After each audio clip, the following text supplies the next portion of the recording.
Si Jalen Green, mga idol ng shooting guard ng Houston Rockets na may dugong Pinoy, ay patuloy na nagpapakita ng kanyang kahusayan sa NBA at unti-unti nang binabago ang narrative na tumututok sa kanyang laro. Mula sa kanyang unang taon sa liga, mataas na ang expectation sa kanya bilang itinuturing na tagapagmana ni James Harden, isa sa pinakamagaling na manlalaro sa kasaysayan ng Rockets. Hindi maiwasang madala siya sa pressure, mga idol, ng pagpapalit ng liderato ng koponan. Pagkatapos ng isang taon ni Jalen Green, mga idol, sa G League Ignite, pinili siya ng Houston Rockets bilang number 2 overall pick sa 2021 NBA Draft. Mabilis na umangat ang kanyang pangalan bilang isa sa mga pinaka-athletic na manlalaro sa liga at inaasahan na siya ang magiging isa sa mga susunod na bituin ng NBA. Gayunpaman, nahirapan siya sa unang 3 taon niya sa liga, mga idol, sapagkat nakaranas siya ng mga season ng pagkatalo. Ang Rockets na nag-a-adjust sa post-Harden era ay nasa gitna ng kanilang rebuilding phase. Sa kabila ng mga pagsubok, mga idol, hindi nawala ng sigla si Jalen Green, bagamat nagpakita siya ng ilang flashes ng brilliance. Ang inconsistency ng kanyang laro ang nagiging karaniwang tema, lalo na noong panahong hindi pa gaanong mahalaga ang mga laro niya.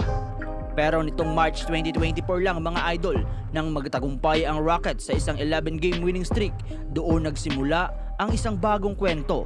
Sa kabila ng pagkawala ng kanilang center na si Alperen Sengun dahil sa injury, pinangunahan ni Green ng Rockets na malapit nang makapasok sa play-in tournament at nagtala siya ng mga impressive na individual performance. Ngunit ang tunay na pagbabago ay nagsimula ngayong 2025 habang papalapit ang kalagitnaan ng season. Nakita natin ang pag-usbong ng bagong Jalen Green, mga idol. Sa huling mga laro ng Rockets, nagpakita siya ng tuloy-tuloy na mataas na antas ng paglalaro. Sa mga unang 5 laro ng Enero, mga idol, nakapag-average siya ng 27.6 points, 47.7% mula sa field at 41.2% mula sa 3-point line. Ang Rockets sa tulong ni Green ay 4-1 sa panahong iyon at nagpapakita siya ng lakas laban sa mga top teams ng NBA. Isa sa mga dahilan ng paglago ni Jalen Green, mga idol, ay ang pagtugon ni Ime Udoka sa depensa. Hindi lang si Green ang umangat sa kanyang opensa, kundi pati na rin ang kanyang depensa. Ngayon makikita nyo na, mga idol, ang isang well-rounded na manlalaro, hindi lamang scoring machine, kundi isang reliable two-way player. Bukod pa rito, mga idol, may iba pang mga aspeto na nagbibigay halaga sa kwento ni Jalen Green, ang kanyang dugong Filipino.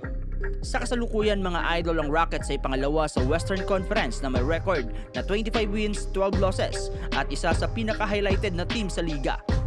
Kung magpapatuloy si Jalen Green sa kanyang magandang laro, mga idol, hindi malabong siya na ang maging isa sa mga susunod na superstar ng NBA. Sa wakas, unti-unti nang binabago ni Green ang narrative ng kanyang career at ipinapakita na siya ay may kakayahang mag-leader o maging leader ng Houston Rockets at maging isa sa malalaking pangalan sa NBA. Ang pagsisimula ng kanyang dominasyon ay isang simbolo ng tagumpay hindi lamang para sa Houston, kundi para sa mga Filipino fans na sumusuporta kay Jalen Green. Ano sa palagay ninyo, mga idol?